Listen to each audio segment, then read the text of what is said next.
Welcome to a new episode of the How'd You Meet podcast. My name is Chris Molina, and I am your host for today's episode. Today's guest is Stan Pearson II.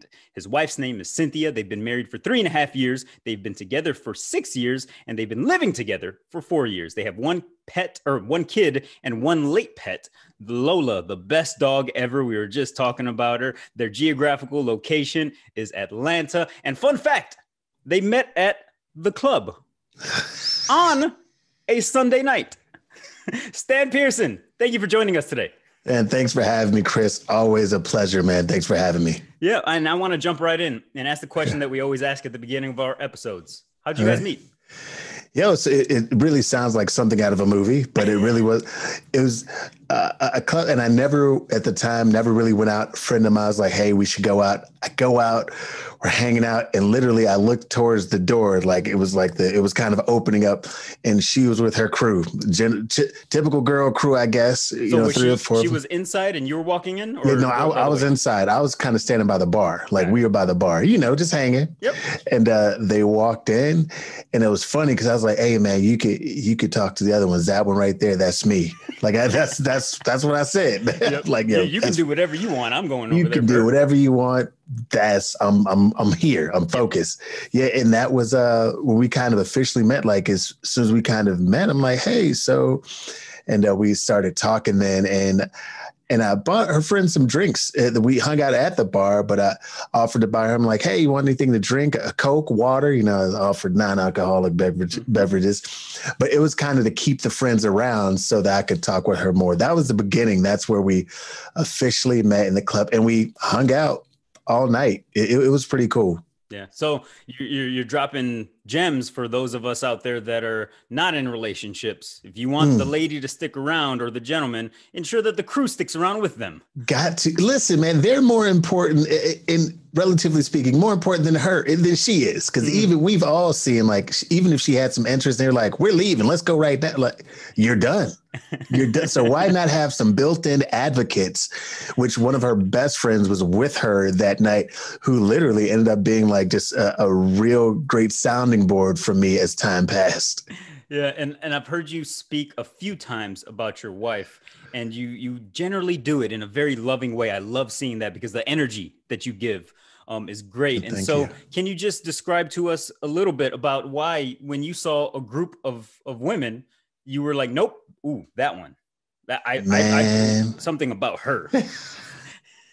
It was, I like to think, how some people, they're club heads. They're always at the club. And then there are the folks who are like, maybe she doesn't do this often also. Or even if she's here also, she's not under the same pretense as somebody else, Sure. And she was kind of smiling as she walked through, and just her smile, she was like glowing. I'm like, she's a good person. I literally just felt that. I'm like, she's a good person. I was glued, it's interesting because obviously, young guys wonder, how do you find the one, or you see the one? Like, and I wasn't, I was anxious because I was like, whoa, but it was, she just was like a good person. She was attractive. She was smiling. Like everything that I really like about a person was happening right there all at once at the most random place and time. That I was not looking for, let's say, the love of my life on a Sunday night. Sure. And it's amazing because you have a way, and because of your profession, you're really good at describing emotions. You're good at putting words together. And it seems like you're even you're trying to reach for words to describe that feeling right at the beginning, because it's indescribable almost, isn't it? It is. For anyone who's trying to figure that part out, or they talk about that falling in love or finding that person or knowing, you'll always struggle with the words. Or when you try to explain how you feel about them, if someone's trying to wonder, like, am I in love? It's like you find trouble explaining, and you want to find like the right words, like you want it to fit like the perfect puzzle piece. Yeah. I think if there's a way to describe how do you know you're getting there, actually, great. Thank you for bringing that up. Like, that's it. Like, that's part of it. It's part of it. Well, we're going to dive in to see if you can describe a few other things. Specifically, what's one thing that Cynthia does that makes you smile and feel warm inside? It makes me smile and feel warm inside. She's so genuine. That's number one. She's genuine and she's funny. She's funny. And I like to think I'm funny. Yeah.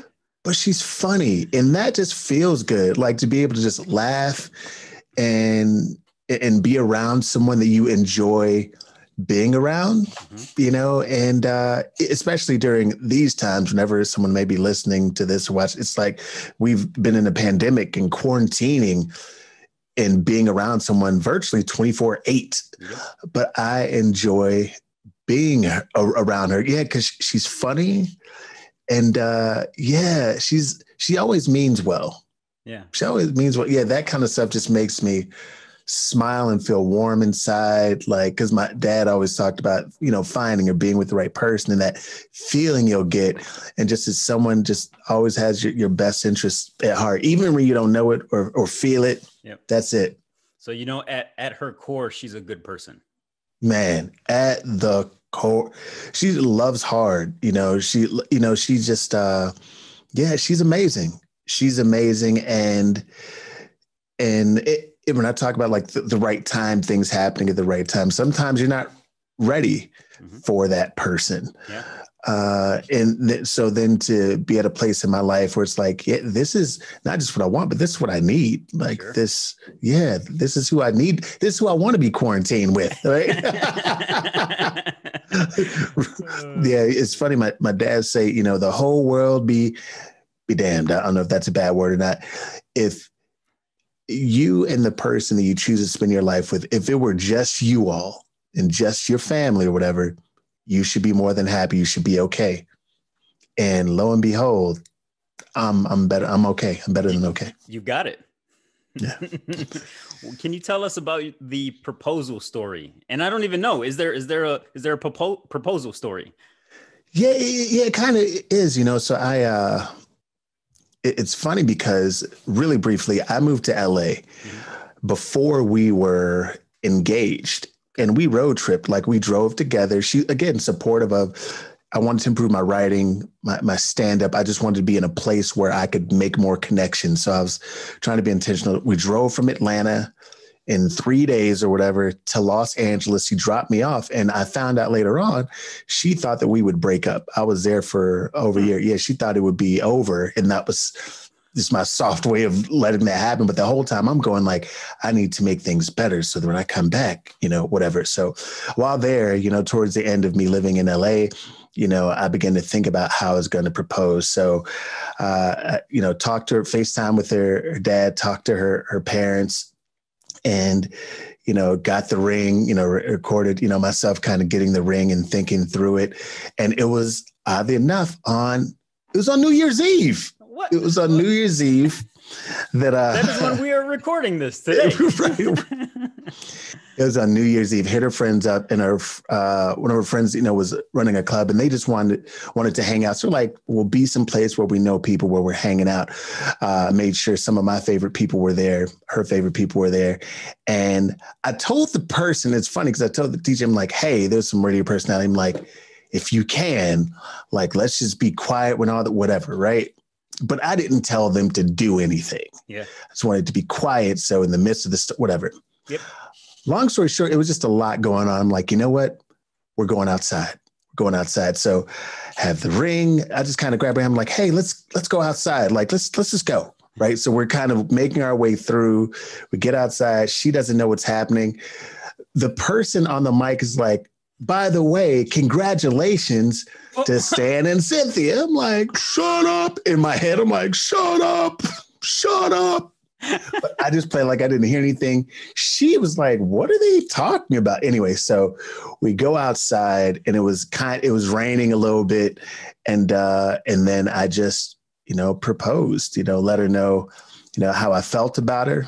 And it was really fun. It was really cool. I didn't put too much pressure on myself. I thought that bringing in the new year in this way it made sense. Yeah. And yeah, so it was cool. That's how all that happened. So can you let us know a little bit about her reaction? Did she have any inkling? Like, did she tell you ever? No. Okay. She didn't. It was, we talked about marriage, not heavy. You get to a point, any man watching this, you're going to get to a point where it's like, so what are we doing? No, I've never heard that before. You know what I'm saying? Like, what are we doing? And if you haven't heard it, she's just saying it to someone else until it gets to you. And if you ever feel like, I wonder if she's thinking, what are we doing? She is. So she's way ahead of you. Yeah. So we had some of those conversations. So I'd let her know along the way that, hey, I'm feeling this. This is what I want. But from the timeline, I didn't let on into, hey, bye, boom, boom. Once we were engaged, then I was very intentional about timelines, about, hey, we should get married in this amount of time, and we should have a kid in this amount of, like, I was in that way, but she didn't have any inkling. So she was surprised. Yeah. And that felt really good because she's such an amazing person. It's always good to see the look on her face of just like, for me, it was really cool. And she loved her ring, which was awesome. That's amazing. Last question on the proposal story. I just interviewed somebody and they talked about their hands were shaking. They were sweating. I got to assume with you and your ability to perform all the time, were you nervous? I was just anxious. Okay. I wanted it to be right. Again, another one of those moments where you really care about. I wanted it to be right for her. Mm-hmm. I was thinking like, I really hope she likes the ring. I really hope she likes the ring. I really hope, that was kind of, I hope she enjoys. I hope she's happy. That's kind of what I was thinking. And I think that piece, helped me kind of soothe myself in the motion. I don't know if I would. And I had like 90% of me like, she's definitely going to say yes. If it were like 50-50, like, oh no. You probably wouldn't be out in the club. You'd be like, hey, let's go home. And I got a question. Got a question on the way home. Let's pull over at this gas station real quick. Let's see what's going on.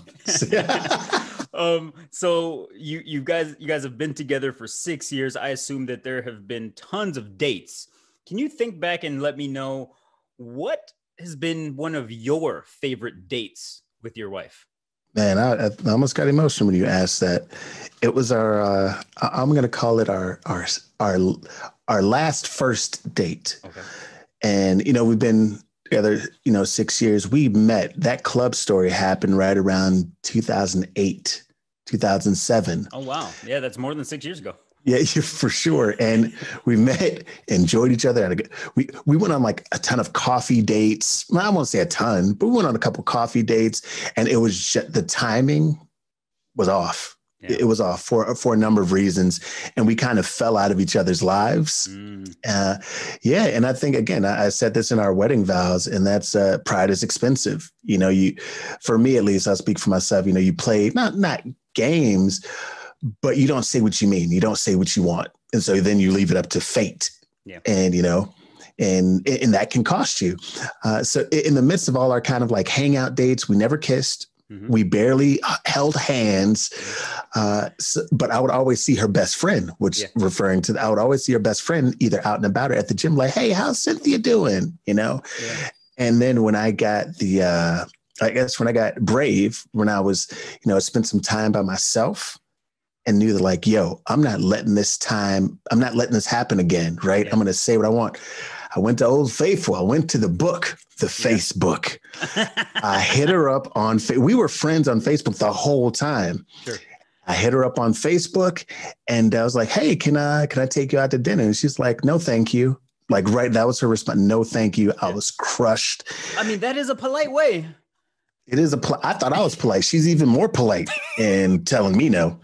But it ends up like, as she hit her best friend up, Priscilla. She hit her friend up. Priscilla was like, hey, yeah, anyway. So she's like, so why do you want to take me out on a date? We went out on a date to a place called Barcelona in Atlanta, and that was our second last date. I want to say that's how I said it before. Our last first date. I'm sorry, our last first date, and we just talked and had a great time, didn't want to leave each other. And it was the awkward, like, hey, we're leaving now, because it's like the valet place. And we got in our cars, separate cars. And so when we're driving, I heard him like, hey, do you want to come by and we could keep talking? She came by, we talked in the parking lot for I don't know how long. And that's actually when I got my first kiss. 20 years later, that's when finally, hey, it's persistent. No, but yeah, that was my favorite date when I think back. We've had some fun times, but that was just, it was just so cool. It was not a whole lot of pressure. We caught up. We weren't too hard on each other. And I think in time we've been, frustrated because so much time passed. We're like, we could have been together the whole time, but you were playing, right. But we weren't too hard on each other. It was a special date. That's amazing. I love that because it's not just the date that is special to you. It's everything leading up to it. And I love that. That's amazing. Last question, rounding third, coming home.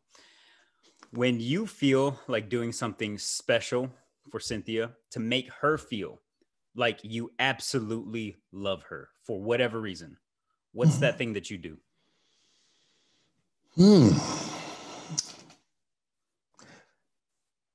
It's a great question.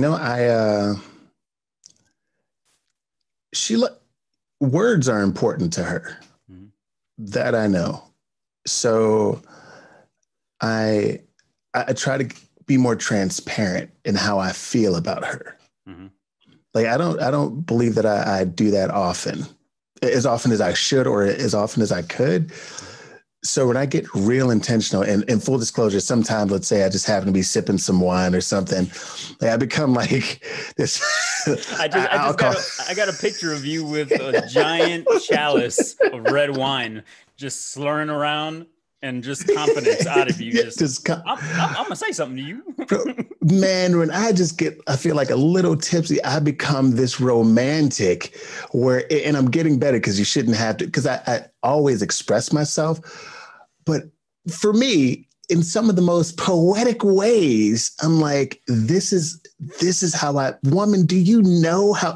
So words, and she likes when I sing and dance, like sing to her or dance. She really enjoys that. So when I'm not taking myself too seriously around her, and I need to do that more. I need to do that more because I enjoy seeing her smile. I just love it. I love it. So expressing your emotions through the words that you use, and then being a little silly. Yeah, man.